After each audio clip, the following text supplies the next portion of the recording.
Hello, you're listening to Hugo Talk. So this is about David Icke, who has been heavily featured in the mainstream media recently in the last couple of weeks. Apparently, it is claimed he has been banned from travelling to Europe. Many people accuse David of being part of the system. Who knows for sure? For me, there are numerous red flags with David Icke and co. He's one of those people like Andrew Tate and Alex Jones who are stated as being blacklisted and banned and labelled as being one of the most censored people in the world, very like Andrew Tate and Alex Jones have been labelled. Yet videos that feature him are heavily promoted within the YouTube algorithm. Has videos with millions and millions of views. His movie Renegade is on there with 1 million views. That's not what I call censorship of an individual. And like those other two, Alex Jones and Andrew Tate, he is constantly also in the mainstream media. And like I've said before, if it's featured in the mainstream media, it's nearly always part of the system, in my opinion. And it's also placed there for a reason. Also, if you remember, he turned up in the Trump New Age Doctors video I made. He was part of the New Age Academy of Divine Knowledge. With all of those New Age MAGA supporting doctors, check that video out if you're not up to speed on that. Also, Iconic, their media platform, is no different to GB News in that it is regulated by Ofcom. Ofcom is the UK government. Here is Iconic listed on the Ofcom site of regulated video on demand services. So what they can and cannot say is regulated and determined on a weekly basis by the UK government. Again, for more information on how that works, check out my GB News video from a month or so ago. And Iconic is to me another revolving carousel of guests, the same faces, the same people that are part of what looks to me to be a CO network.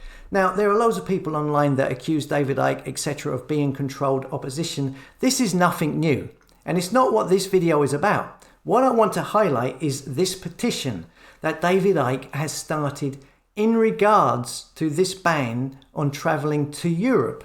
Here is the story of him being banned, featured in the Daily Mail. Just one of the many mainstream media articles. David Icke is banned from entering most of Europe after Dutch government deemed the lizard people conspiracy theorist a threat to public order. The government of the Netherlands has banned British conspiracy theorist David Icke from entering most of Europe for 2 years amid fears his planned presence at a weekend demonstration in Amsterdam would spark unrest, it says here. A decree from the Dutch government bans Icke from 26 countries in Europe's passport-free travel zone. Okay, so as soon as I saw this, I thought this seems somewhat ridiculous. What is the angle here? Okay, now the other day, David Icke asked people to sign a petition to get this ban lifted. Now, if you don't know by now that petitions are a complete waste of time, I don't know what to say to you. How many times have I heard about petitions over the last year? Complete waste of time. They just love to get you to engage with the system. It's always the same. So anyway, look, if this petition was simply to say, sign petition to lift ban on David Icke travelling, then I wouldn't have a problem. I wouldn't even bother my arse in making a video about it. You see, travelling, moving about freely, is an inalienable right. It's a right for everyone. No one should be banned from travelling because they have a different opinion or because of what they think and what they say.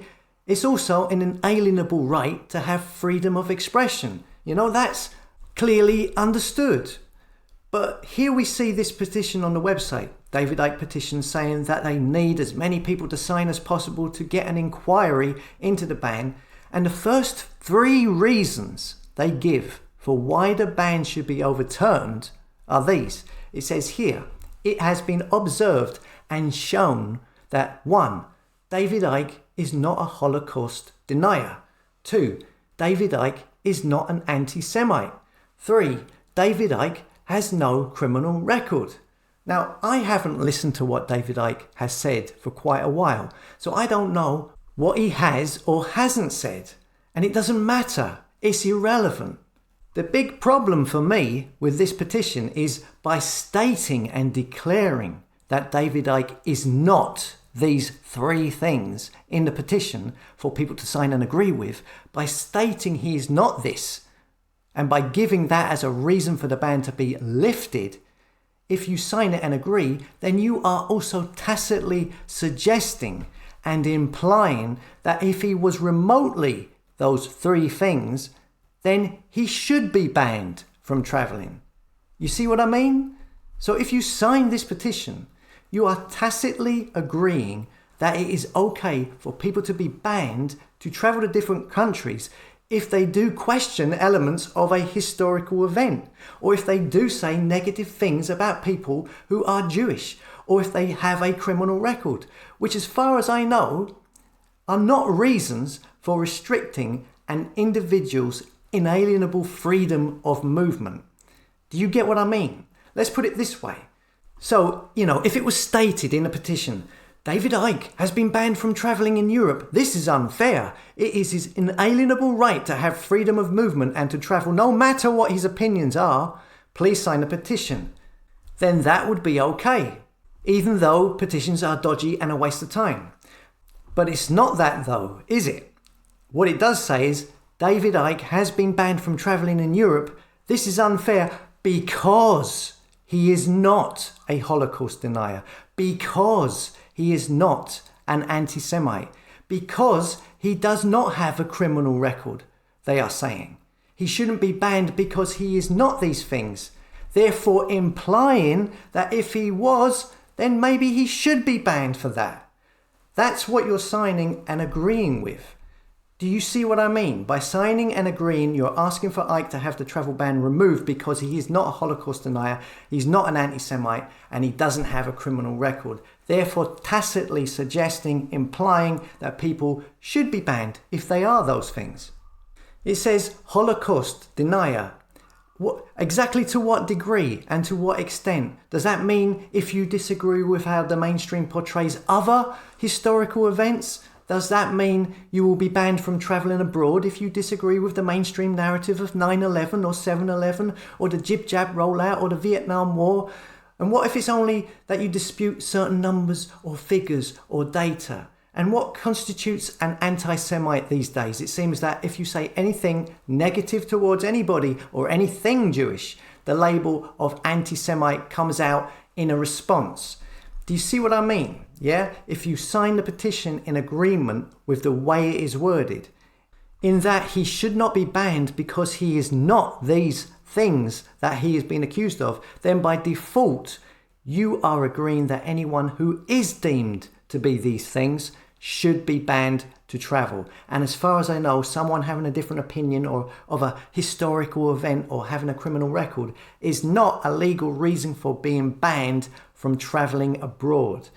And this event and subsequent petitions suggest to me that it is trying to make that concept of banning people travelling a concept that doesn't really exist in people's minds, making that concept a possibility, placing that idea out there that people can be banned from travelling because their views and opinions are different from the mainstream narrative, and therefore making it acceptable by getting people to tacitly accept it as a concept through this petition. That's how a psyop works. It is to condition, it is to influence the emotions, motives and behaviour of governments, groups and organisations and people to get you to accept something without realising what it is. That's my take on it. Let us know what you think in the comments, and as always, thanks for listening. Come and subscribe to hugotalks.com and I'll see you later.